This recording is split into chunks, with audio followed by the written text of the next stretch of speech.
Welcome again to our course on biodesign, Strategies for Innovation and Design of Bioengineering. Today we're going to take a brief look to business plan development. So let's start. For today's class, I want you to learn how to identify the key components of a business plan. I also want you to understand the value of a business plan, both internally for you and externally in communicating with potential investors, partners, and employees.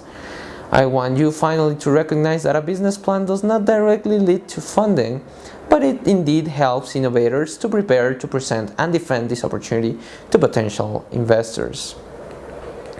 So if we think about a business plan, we are actually thinking about a canvas, a layout of sections that makes sense in this realm of business, and that if you order all the information that is important from your plan in this layout or canvas, it will make sense for an investor. So let's take a look at some of these sections. First, the business.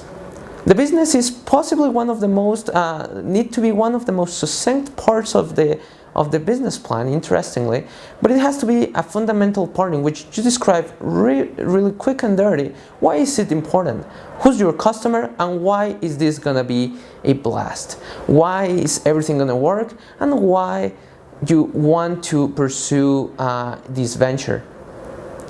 By talking about the business, the most sound thing to pursue later on is to have a section on the need. For many business plans, the need might be something in the user interface or something in the technological space, but for the medical device ecosystem, the need must be clinical. And in the clinical needs section, you have to realize that it's important for you to put the most important clinical data and epidemiological data that give support to the value and to the importance of the need.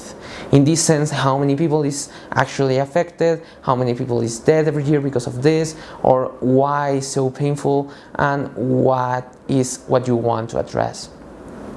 After laying out and actually thoroughly give the idea of why this is important, then the third section can be the product and service section. In this part of the canvas, you can expand yourself on how the technology works and how the product actually meets customer needs and why this is a solution for the problem.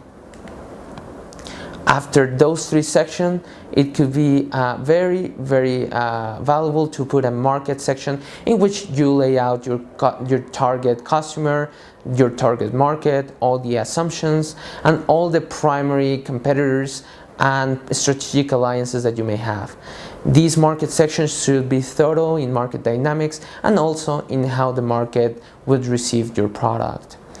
A fifth section that complements the market one is the intellectual property section. In this section, that is especially important for medical device and medical technology business plans, you have to lay out all the different schemes of IP protection that you may have already or that you are expecting to have soon enough. In the sixth section, you can put all your regulatory strategy, and after that your reimbursement strategy and sales and marketing strategy to finalize with the financial information, which revising other presentations in this course, you will feed with different statements and models and spreadsheets that actually put numbers to the projections that you have on the success of your company economically. With that, it's a good idea to conclude with a management team section that basically answers the question why we are prepared to actually accomplish that and why we are a good team to pursue this venture with the money that funds whatever endeavor we're doing. And with this, it might be interesting also to think about what are the steps to take into developing this business plan. Now that you know what are the different parts or sections of this canvas, how you should pursue on actually writing your first business plan. Well, the first thing to do probably is to define the purpose and audience of your business plan. Every single business plan is going to be different depending on who is actually reading it or who is going to be your audience.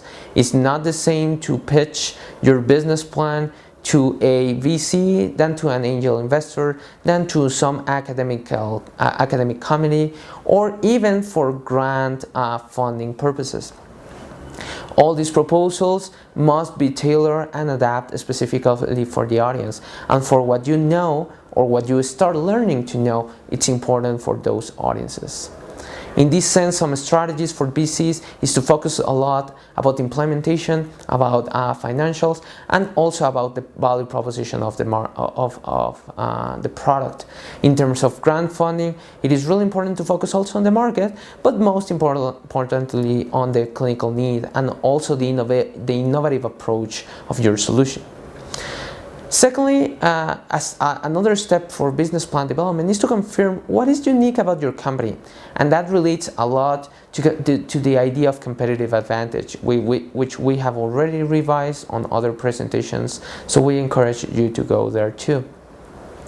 But at the end of the day, you need to have a really clear and succinct idea of what is different about you and why someone should trust you on giving you funds or money or support in your endeavor.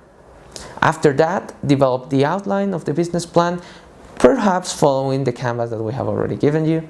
Then conduct the research and compile all the supporting documentation and facts and data that you need to implement everything that has to be in the business plan. And after that, just sit down, write the plan, seek input from all the different stakeholders, and iterate until your business plan has grown enough to actually present to investors. And after that, risk yourself, make a good sound PowerPoint, and give everything in your presentation to search for funding. And with this, we have finalized our presentation of business plan challenges.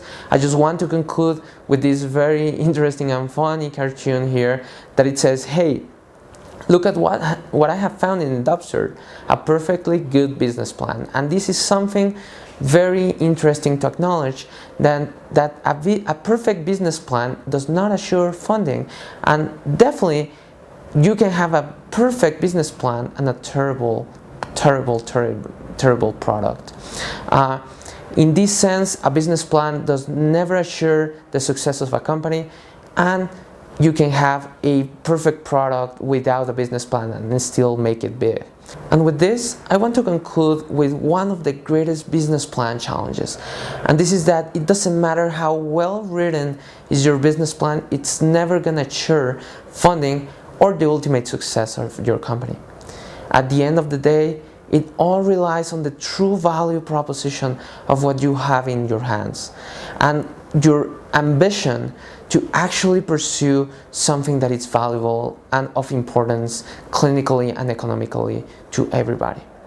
And so with this, please try to refer to our book on biodesign for more information about business plan, canvas, and stages to perform this.